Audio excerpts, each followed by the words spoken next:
Mga sis, good afternoon sa inyong lahat mga mami. Ito po ang ating second video ni na plantita ni Nanay Pilisa.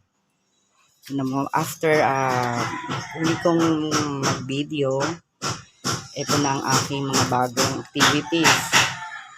Yan ay pechay.